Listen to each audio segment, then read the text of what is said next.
Well, hello there. Thank you for joining me today. You might want to pull up a chair. I'm going to be talking about some pretty seedy and disgusting stuff. In the news this week, America's favorite journalist, Glenn Greenwald, was caught with a sex tape. Was it leaked or did he leak it or how'd that happen? And also, how did it happen on Pride Week? Where they celebrate the gays and stuff? So Glenn Greenwald, he's an interesting character, and I'll be talking about more of this in a bit here. But before I get started, on this P. Diddy trial that's going on now, you think it's crooked or what? Um, One of the prosecutors on the P. Diddy trial is the daughter,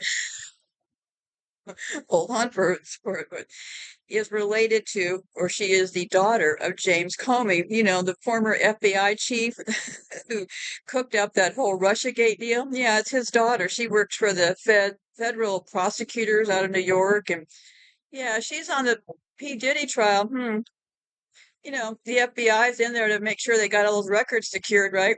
Her name is Maureen Comey. She's the daughter of former FBI Director James Comey. She is a prominent federal prosecutor in the Southern District of New York, handling several high-profile cases. Well, good for her. What are those high-profile cases? Well, the number one case is Jeffrey Epstein case in 2019. Comey was one of the lead federal prosecutors in the case against financier Jeffrey Epstein, who faced charges related to sex trafficking of minors. The case garnered significant attention due to Epstein's connections with influential figures and his subsequent death in custody. Well, I don't believe he's really dead.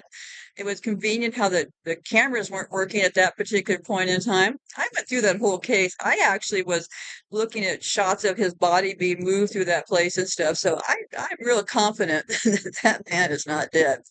What other cases? Well, she was also involved in the Ghislaine Maxwell case in 2021. She played a central role in prosecuting Ghislaine Maxwell, Epstein's associate, who was convicted on multiple counts, including sex trafficking of minors. Maxwell's trial was a landmark case in addressing the abuse facilitated by the Epstein network. And she also did this other one called Robert Hayden prosecution. Comey was involved in the prosecution of Robert Hayden, a former gynecologist accused of sexually abusing numerous patients. The case highlighted issues of medical misconduct and institutional accountability. Another case was Natalie Edwards' case. She prosecuted Natalie Edwards, a former Treasury Department employee who leaked confidential financial documents to the media. Bad move, Natalie. The case underscored the legal boundaries concerning whistleblowing and classified information. And then she also is right now doing the Sean Diddy Combs trial 2025. Currently, Comey is part of the prosecution team in the federal sex trafficking trial of music mogul Sean Diddy Combs. The case involves allegations of racketeering, conspiracy, and sex trafficking, with testimonies from several individuals claiming abuse and coercion. Maureen Comey's involvement in these significant cases reflects her focus on prosecuting complex crimes, particularly those involving sexual misconduct and corruption. Well, you go, Maureen. I'm sure that this trial will be a whole lot better because you're involved in it.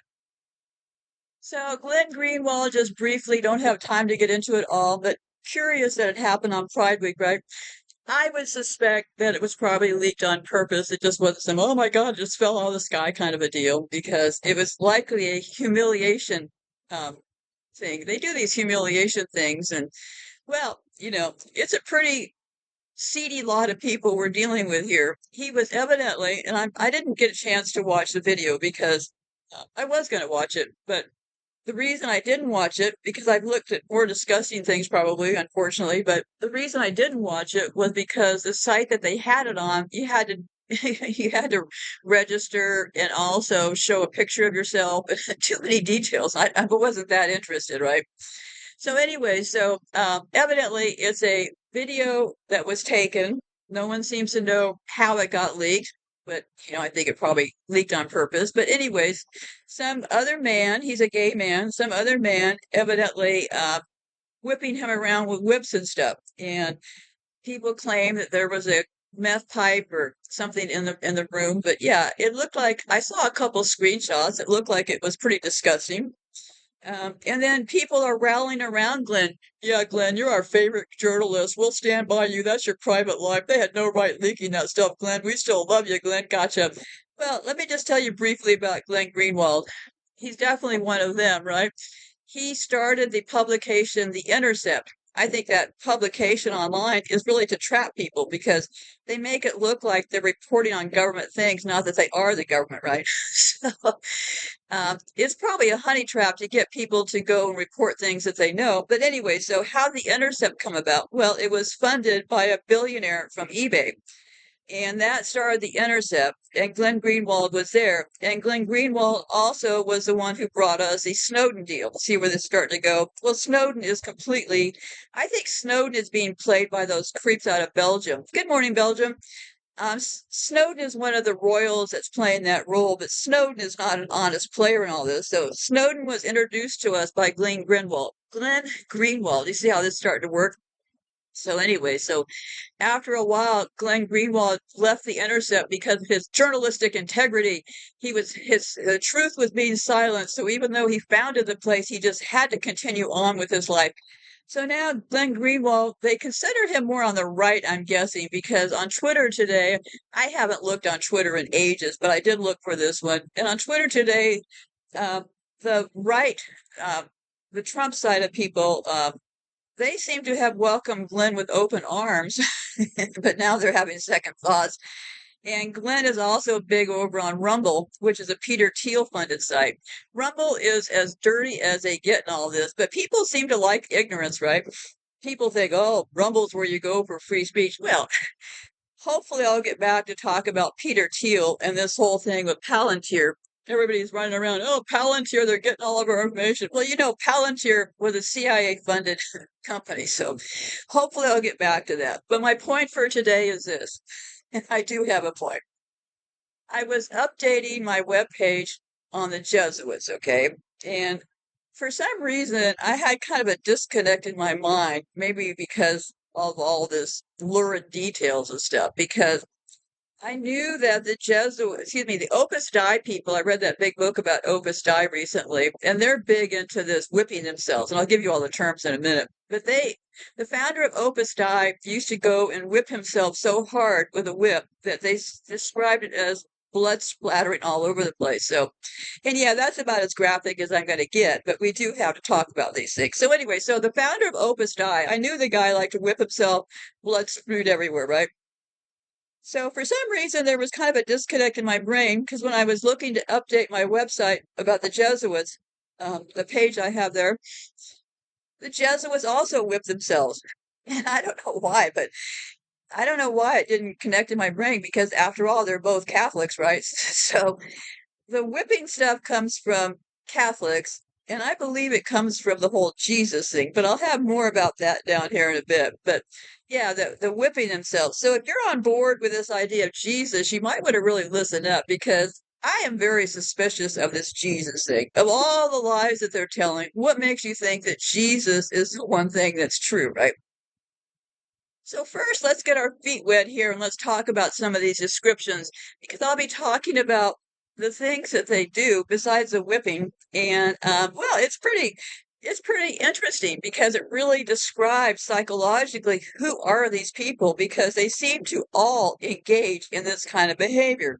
I doubt that anybody gets $1 billion and makes it to the top without engaging in this stuff. So pull up a chair and let's chat about it. First of all, what's masochism?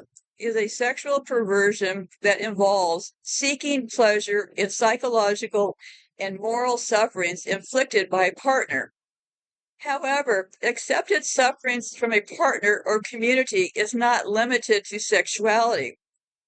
Sexual masochism disorder, or SMD, is a condition, and this is according to them, of course, where a person experiences reoccurring and intense sexual arousal in response to enduring moderate or extreme pain, suffering, or humiliation.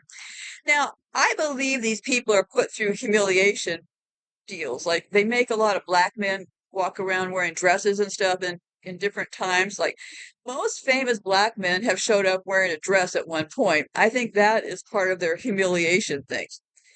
So we got masochism. Well, what's sadism? Sadism and masochism, they're known collectively as sadomasochism. It's the derivative of pleasure from acts of a respectively inflicting or receiving pain or humiliation. See, so it's also about humiliation, right?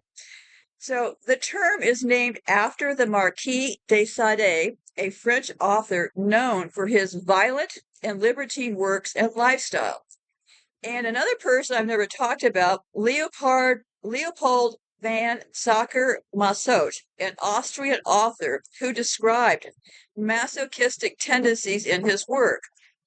Those sadomasochistic behaviors and desires do not necessarily need to be linked to sex. Sadomasochism is also a definitive feature of consensual BDSM relationships. You know, when couples get together because they both like to beat on each other or something like that. Anyways, so what's interesting is this, because I think they're in the process of normalizing things, right? Making us think, well, hey, so what? We like Glenn. No problem here, right? Look away, look away, look away. I think they're in the process of normalizing things. That's why I think that Candace Owen is running around talking about Macron's wife, Brigitte, being a man, being transgender. Well, take a closer look at Candace Owens herself, okay? I mean, she is nothing but an agent herself. And I question whether she's even a woman, but different point, different time. But anyway, Candace Owen, 100% is an agent. And she's running around saying that Macron's wife is a man. Well, of course she's a man. They're all the 1% at the top tend to be transgender, but not all of them, okay? Some of them likely have their regular body parts still intact. But so the first sign I could see of normalization was in 1995, Denmark became the first European Union country to have completely removed sadomasochism from its national classification of diseases. It was followed by Sweden in 2009, Norway in 2010, Finland in 2011, and Iceland in 2015. So the process is being normalized, right? And then, of course, we have the DSM, you know, the Bible that all these psychiatrists use to determine how sick we really are, right? And keep in mind, the DSM is formulated, it started out as a brochure, and now it is a big, huge book. And they meet, and there's members of Big Pharma on the board. They meet, I don't know, every year or two, and they come up with all the diseases that they claim that we have, right? It's just fascinating to me because these people are not functionally what I would call very well themselves, right? So to have them always in charge of our mental diagnosis has kind of bothered me for a number of years, because I used to say when they were trying to give me all those pills and stuff and calling me crazy is like, who defines normal? Well, I don't think these people define normal, but let me keep going here. So in the DSM, medical opinion of sadomasochistic activities has changed over time.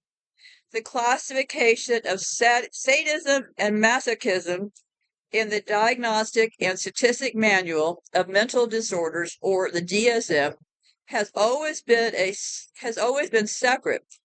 Sadism was included in the DSM-1 in 1952, while masochism was added to the DSM-2 in 1968. Contemporary psychology continues to identify sadism and masochism separately. It categorizes them as either practiced as a lifestyle or as a medical condition. The current version of the American Psychiatric Association, another very reliable source of crazy people.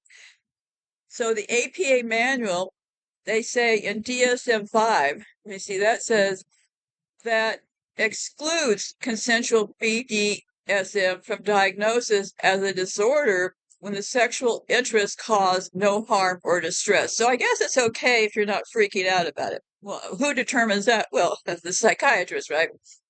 Sexual sadism disorder, or SDS. No, sexual sadism disorder, however, listed within the DSM-5 is where arousal patterns involving consenting and non-consenting others are not distinguished.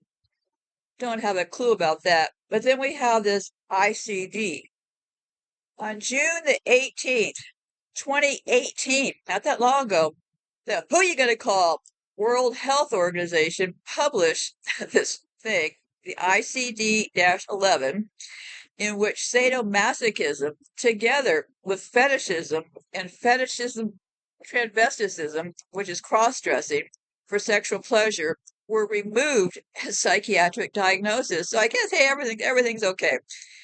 Moreover, discrimination against fetish having and BDSM individuals is considered inconsistent with human rights principles endorsed by the United Nations and who are you going to call? The classification of sexual disorders reflect contemporary sexual norms. So I guess we're talking normal now, right? And have moved from a model of pathologization or criminalization of non-reproductive sexual behaviors to a model that reflects sexual well-being and pathologizes the absence or limitation of consent in sexual relations.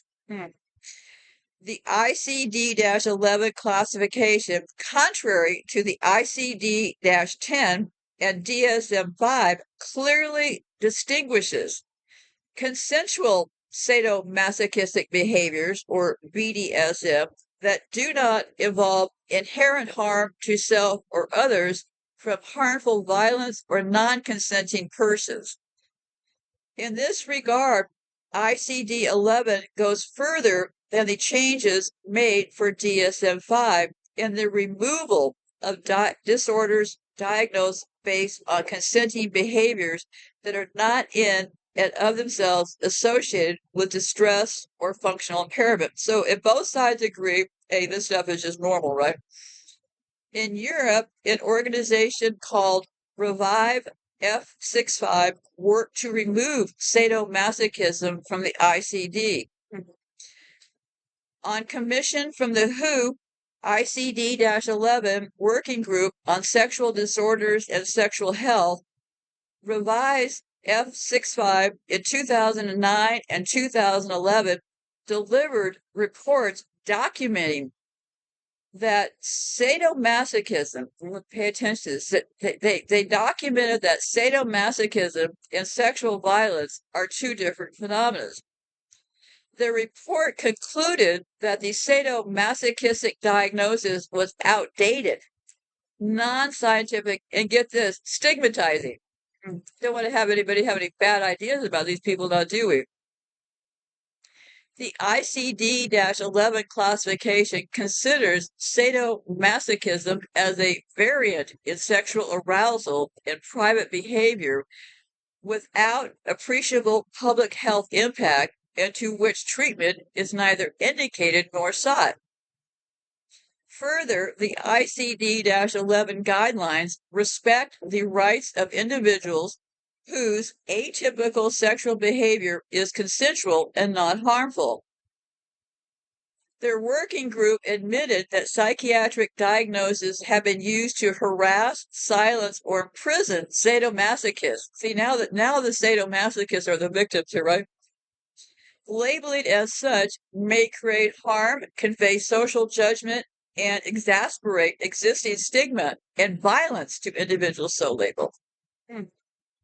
So according to the ICD-11, psychiatric diagnosis can no longer be used to discriminate against BDSM people and their fetishes.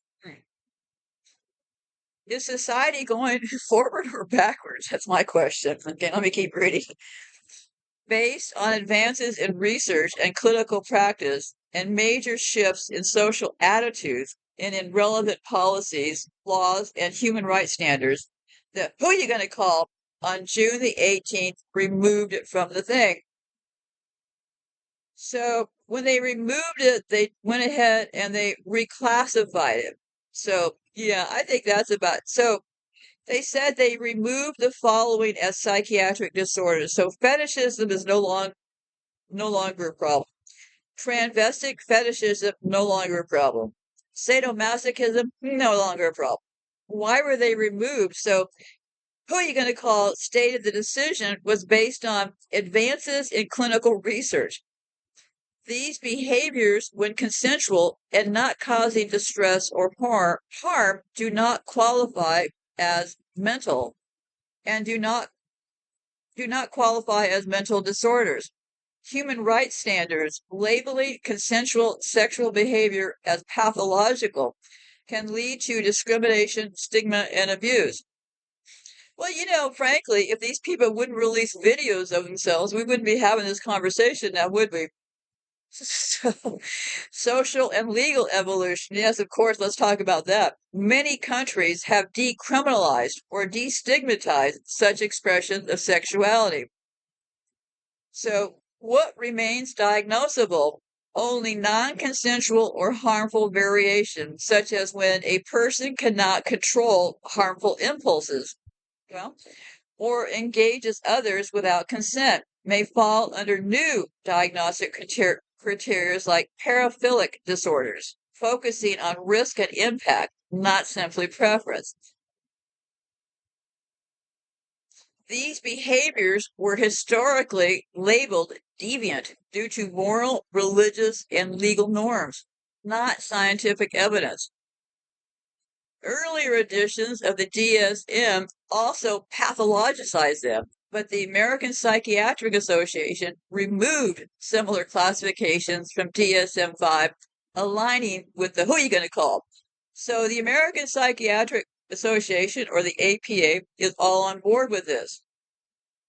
So today, international psychiatric and medical bodies recognize kink, BDSM, fetishism, and cross-dressing are part of normal sexual diversity. Consent and context are key.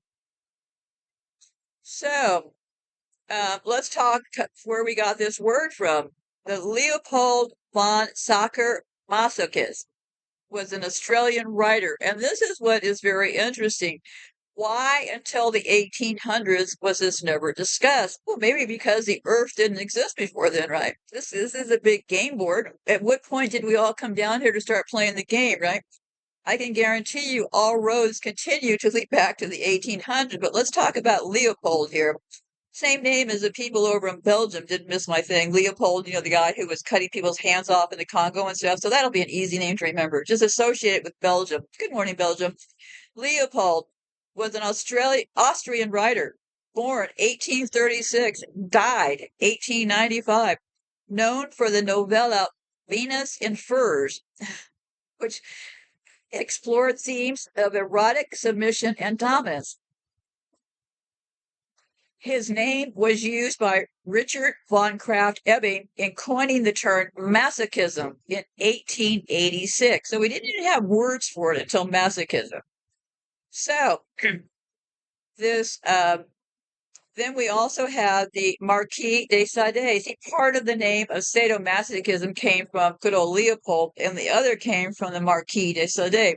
I couldn't find much about Leopold, frankly, about what their connections were. But the Marquis de Sade was alive from 2 June 1740 to December 1814, was a French writer, political activist, and nobleman, best known for his libertine novels and imprisonment. He was put in prison for quite a while over sex crimes, blasphemy, and pornography. His works include novels, short stories, plays, dialogues, and political tracts. Some of these were published under his own name during his lifetime, but most appeared anonymously or posthumously. Born into a noble family dating from the 13th century, Sade served as an officer in the 7 Years' War before a series of sex scandals led to his detention in various prisons and insane asylums for most of his adult life. During Sade's first extended imprisonment in 1777 to 1790, he wrote a series of novels and other works, some of which his wife smuggled out of prison. On his release during the French Revolution, he pursued a literary career and became politically active, first as a constitutional monarchist and then as a radical Republican. So, yeah, I think that they all line up together, right? And here I have just a little bit more about Glenn Greenwald. He also won a Pulitzer Prize, pretty big red flag, right?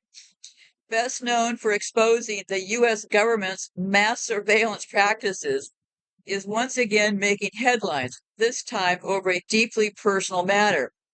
On May the 30th, 2025, videos showing Greenwald in intimate private settings were leaked online without his knowledge or consent. In a statement on X, Greenwald confirmed the video's authenticity, condemned the leak as maliciously political, and defended the content, saying all acts were consensual. I have no embarrassment or regret about them, he wrote. While the footage sparked viral interest, Greenwald insisted the real issue is the weaponization of privacy for political ends. So, Greenwald rose to global prominence in 2013 after publishing a series of groundbreaking reports in The Guardian based on classified documents leaked by NSA contractor Edward Snowden. Yeah, I forgot. He was at the Guardian, and then after his brilliant job on Edward Snowden, the billionaire from eBay funded The Intercept. That's how it works. So I'll keep reading here. So these documents reveal the extent of domestic and international surveillance conducted by the U.S. government under President Barack Obama.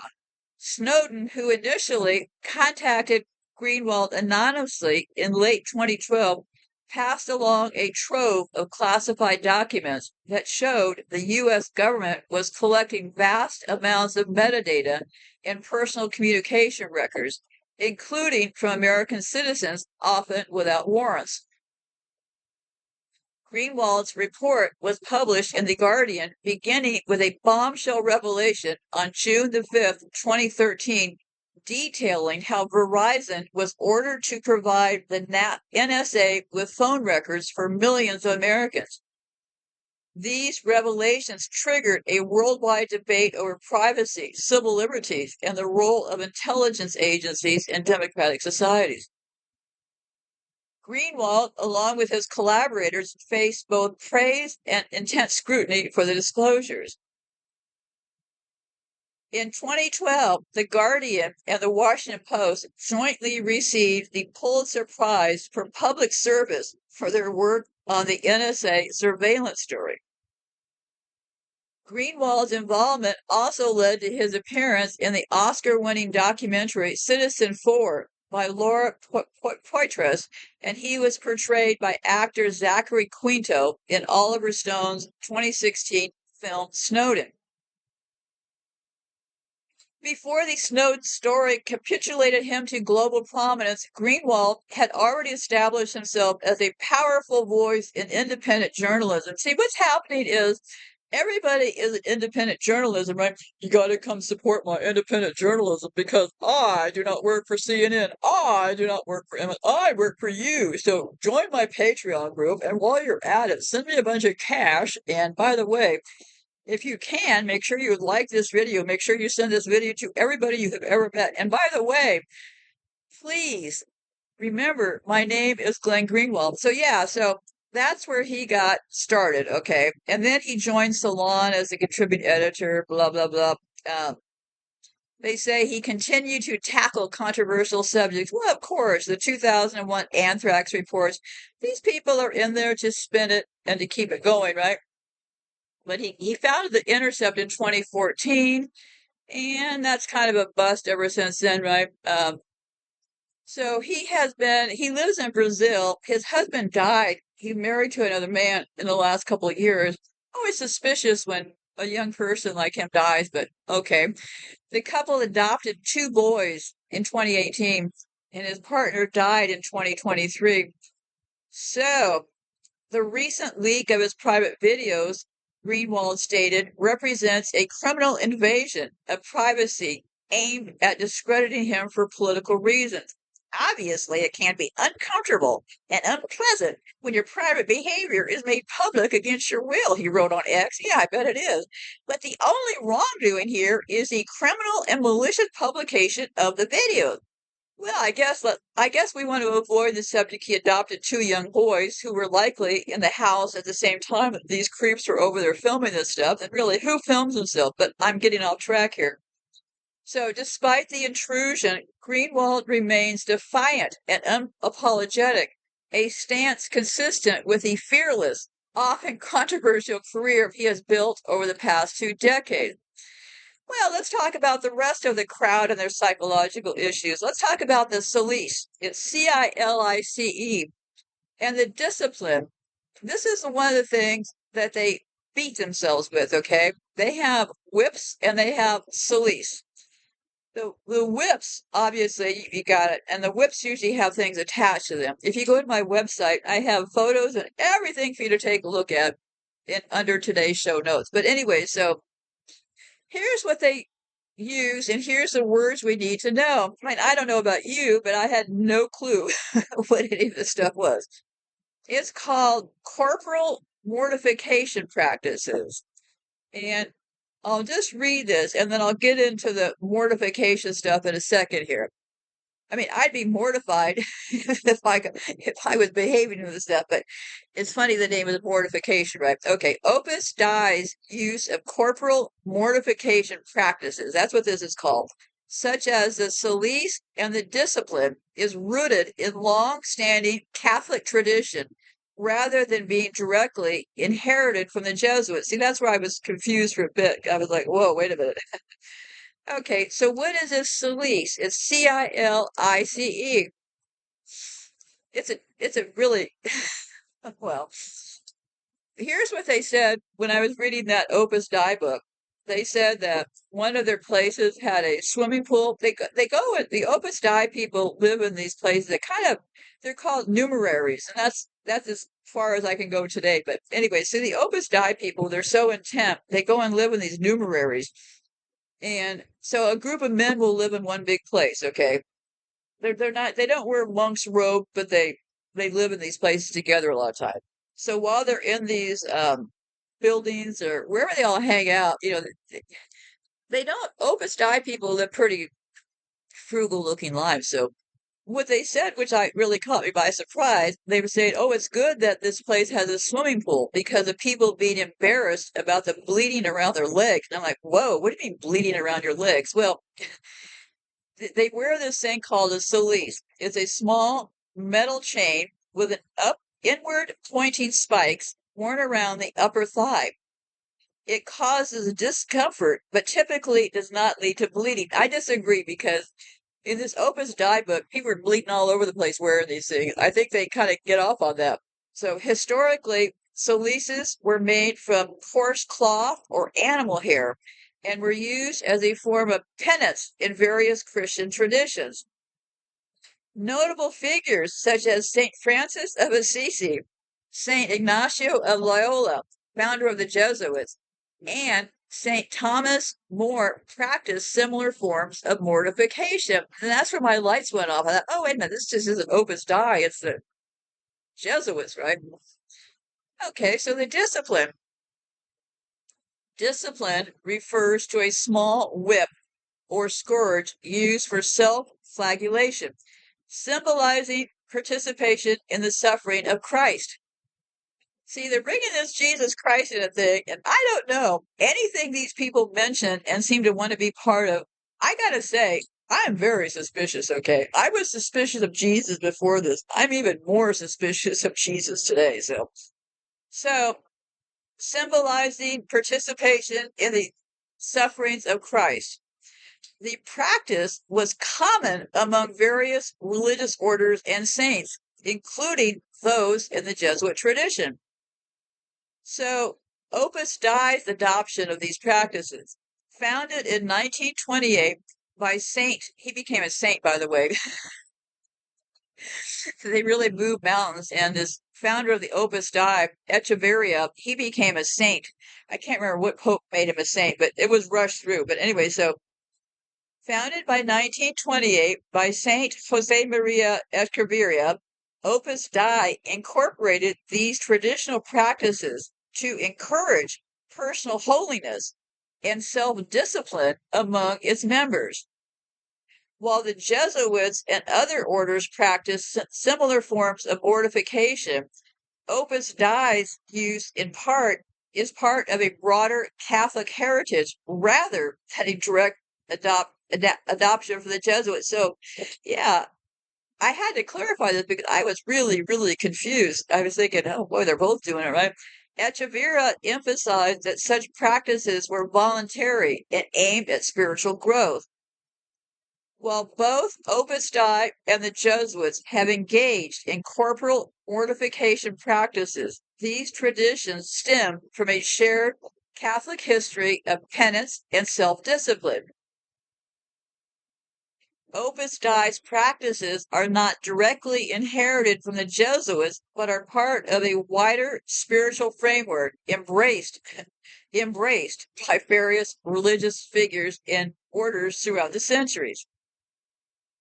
So, where did it all start? The use of corporal mortification, like the cilice and the discipline or the whip, in Catholicism is part of centuries-old tradition of penance and spiritual discipline. So early Christians interpreted scriptures like Romans 8:13, put to death the deeds of the body, and 1 Corinthians 9:27, I discipline my body and keep it under control. So, yeah, Jesus' own suffering and crucifixion became a model for many mystics who sought to share in these sufferings of Christ. So, this is what they claim. They claimed during the early centuries, and this is why I think that Bible is so critical to all of these lies, right? Because you could always say, well, look, it's written in the Bible. People thousands of years did this stuff. What's the big deal now? People starved thousands of years ago. Yeah, what's the big deal now? So, yeah, that Bible becomes the anchor point, or I would consider the script for this eugenics thing going on right now. The Bible is their script in my mind, at least. But hey, you got to do what you would want to do. I mean, you can believe the Bible all you want. I personally, not so much. So, they say that during the early centuries of Christianity, hermits and desert fathers such as Saint Anthony the Great embraced severe ascetic practices. These included intense fasting, prolonged isolation, and deliberate sleeplessness. Their goal was to mortify the flesh and concentrate entirely on communion with God. Then moving along, we supposedly during the medieval era, 6th to 15th centuries. In the medieval period, mortification of the flesh became more structured within monastic communities. Saints like Saint Dominic, Saint Francis de Assisi, and Saint Catherine of Siena employed physical sufferings such as fasting, wearing hair shirts, and I'll get to that in a minute. Yeah, hair shirts and self-flagellation as a form of penance and means to achieve spiritual union with God. So Saint Francis of Assisi, who everybody has said, oh, the person who loves the animals was into beating himself, okay? During the 13th and 14th century, groups known as flagellas emerged. These lay people would publicly whip themselves in acts of atonement for sin, particularly during times of crisis, such as the Black Death. So we're back at this Black Death here again, right? So let me put this on hold, take a break here.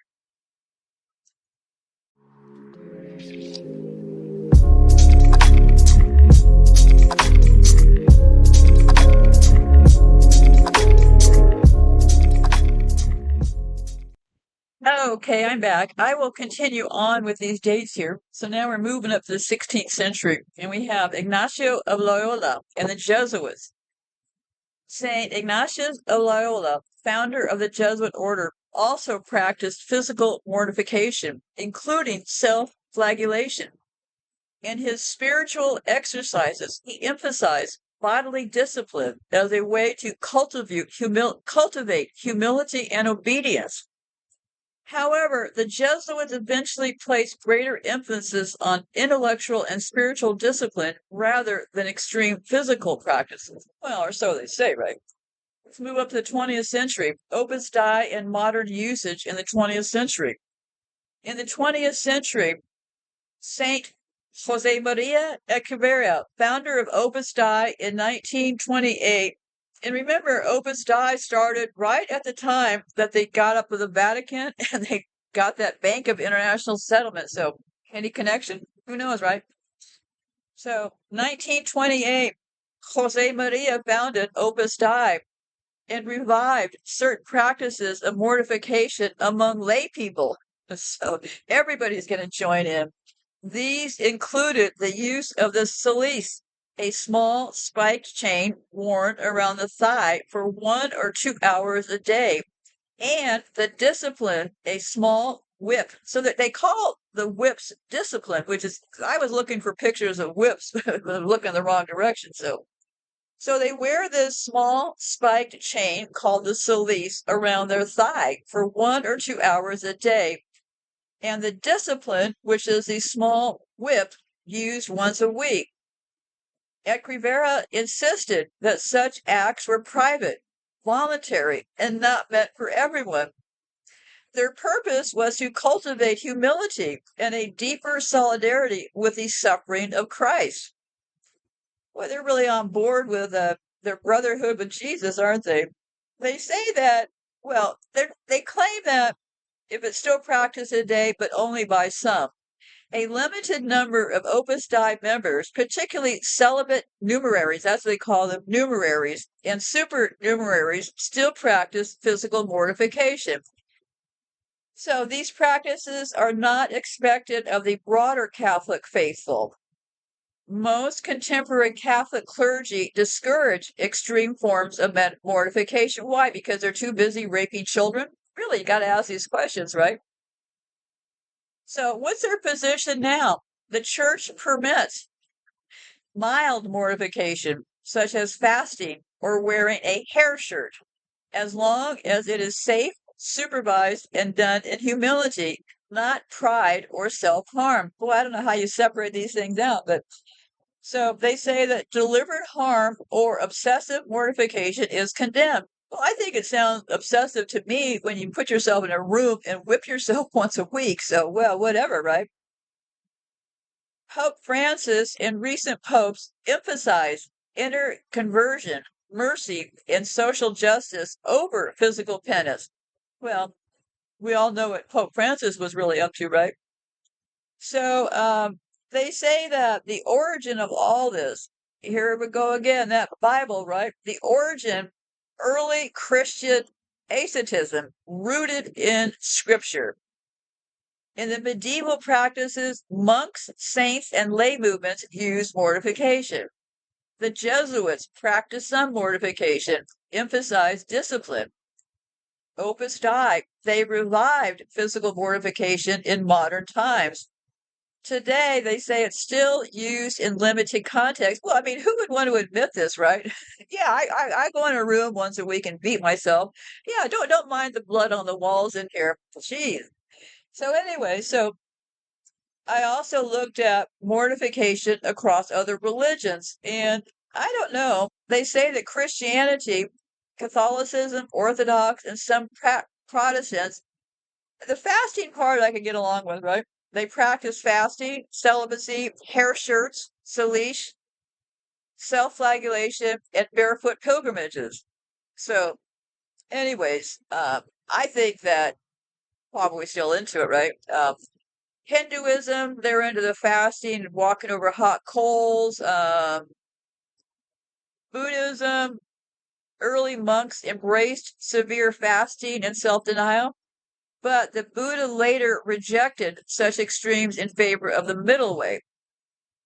So it looks like the Jews, they mainly practice, well, wait a minute here. The Jews practice fasting on days like Yom Kippur, but the mysticism, those Kabbalah people, they're the ones you got to keep your eyes on, right? Some medieval Kabbalists practice mortification, but they claim it's rare today.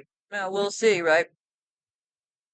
Islam practices the no drinking and eating part, but they say the goal of Islam is submission to Allah, remembrance of sacrifice, purification. So, yeah, I would have to say it's probably still around.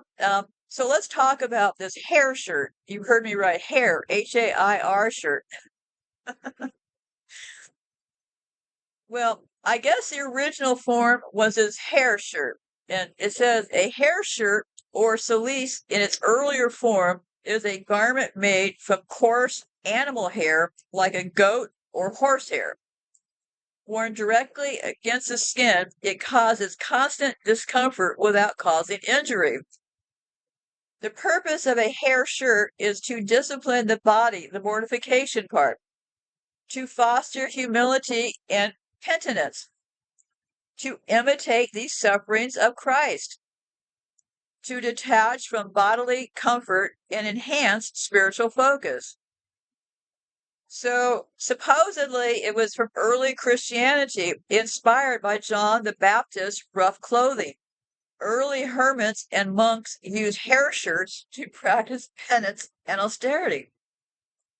In the Middle Ages, saints like St. Thomas Becket, St. Francis of Assisi, and St. Catherine of Siena wore hair shirts secretly under their garments as acts of hidden penance.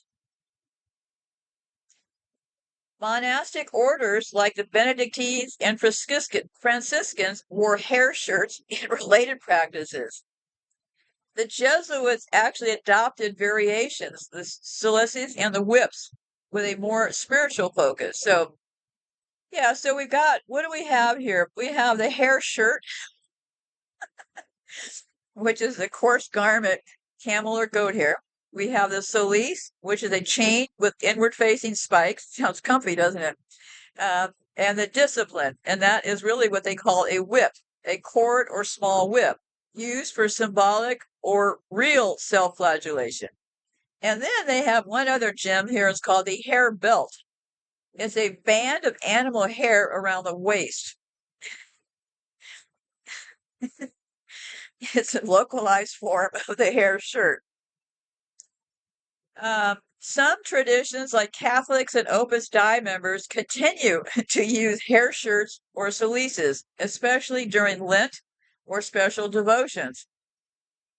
Some Orthodox monasteries also may engage in such practices.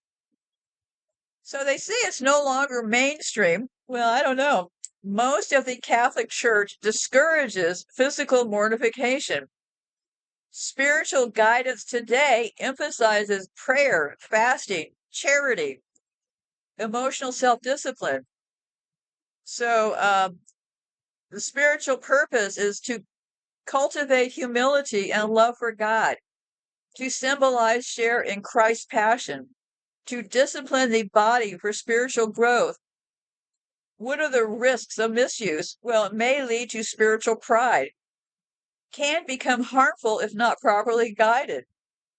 Church warns against excessive or unsupervised use. Yeah, I would think that would be a kind of a big concern, right?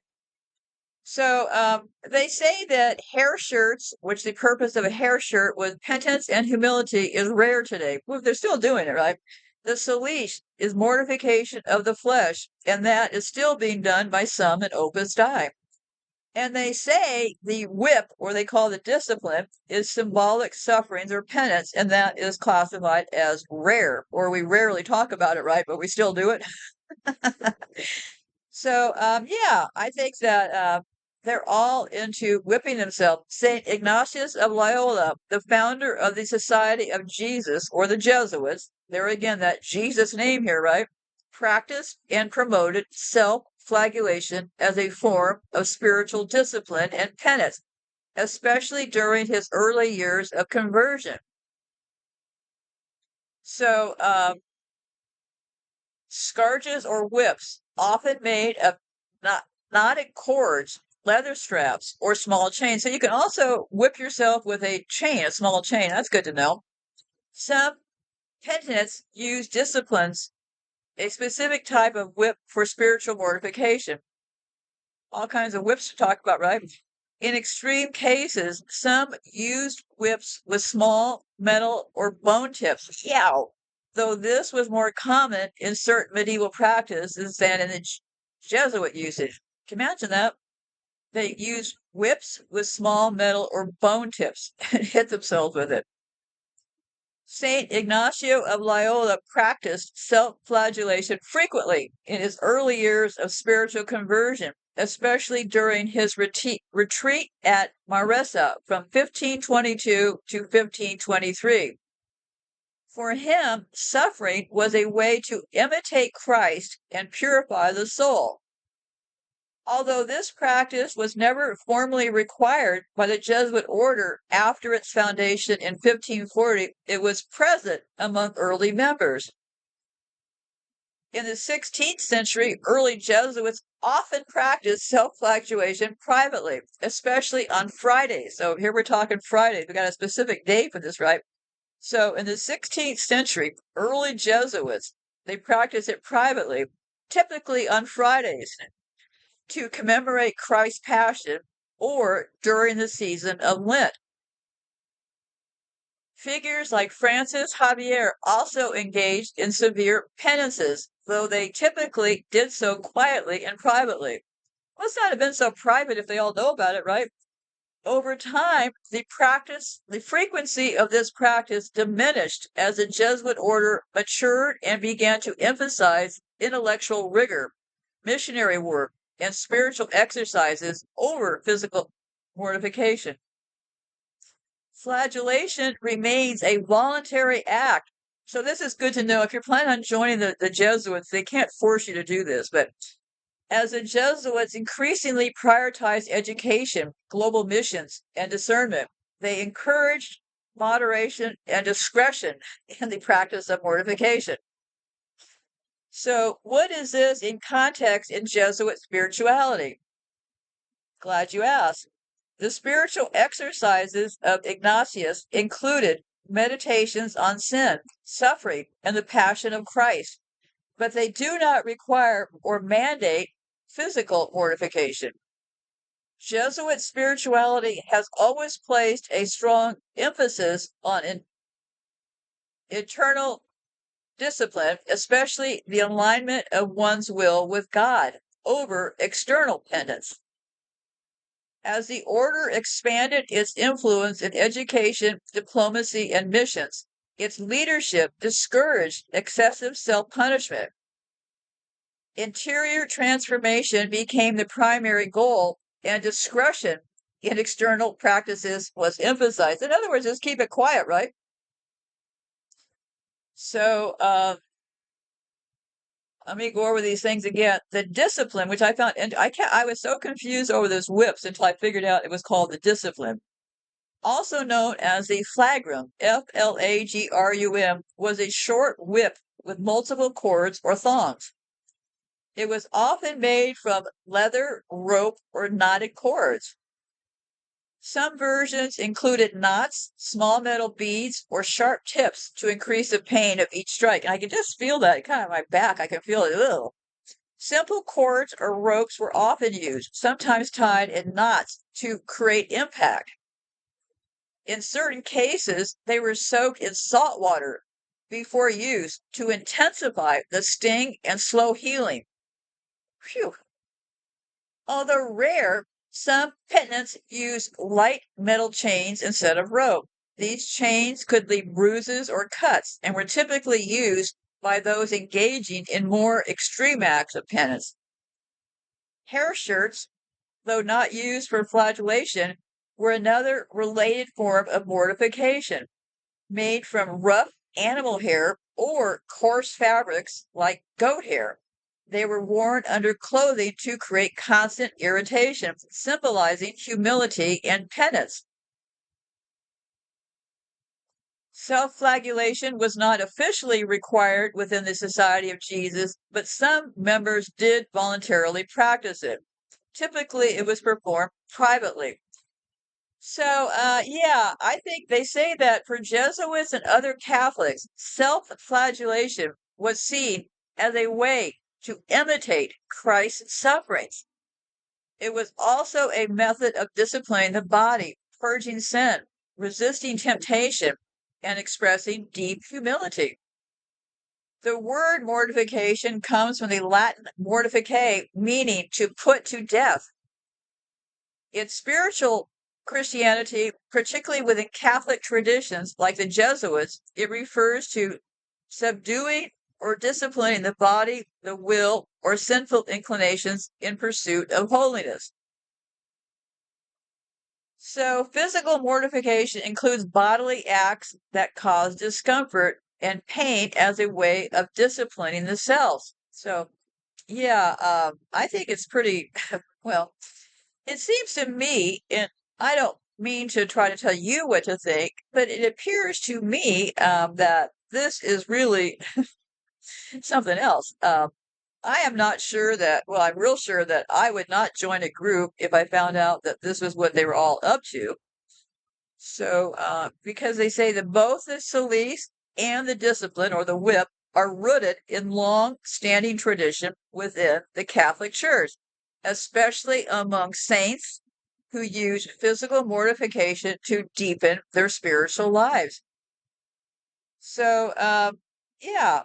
So let me talk a little bit about Edward Snowden. I found this piece, and I believe this person has it correct. And what they said was this: members of the royal families form the largest criminal organization of all time. Today, here is the royal family of Belgium in a scam of false spies. This is staged to intimidate you, deter you from divulging the truth, and to format your mind to believe that there are very few truth sharers. So yeah, they want to then they also want us to go and tell them stuff so they can murder us later, right? So Prince Gabriel of Belgium plays the role of Julian Assange, and I have to agree, looks very much the same. Princess Astrid of Belgium, it plays his mother. I had talked to his mother on Twitter years ago. I didn't know she wasn't a real person, but yeah, she used to follow me when I was on Twitter. Oh, maybe she was setting up the murder plot against me. No. But yeah, I used to follow Julian Assange's mother because she started following me first. Should have been my first warning flag. Something was up with her, right? I think I DM'd her a couple of times also, but anyway, not even a real person. Anyway, so King Philippe of Belgium, he plays Edward Snowden and also John Lennon. Prince Emmanuel of Belgium plays Chelsea Manning to nurture the transgender legend. Queen Matilda of Belgium plays Pamela Anderson. So they also say Matilda of Belgium, Pamela. Yeah, that's it. Okay. So I'm going to be closing off right here for now. I would encourage you to try your best to keep moving along. I think the tough part is just coming ahead. Remember, this is the last chance to save your soul. Don't be foolish. Remember, no matter what comes in front of you, you got the tools you need to deal with it. Just make sure you're getting plenty of sleep and make sure you're following your own instincts. And for goodness sake, follow your instincts 100%. Don't let that part ever go. With sleep and your instincts, you should be able to guide your way out of here. So I have a lot more coming up down the road here. I'm trying to record a show every few days. I need to move these files along while I still can. So be safe out there and goodbye for now.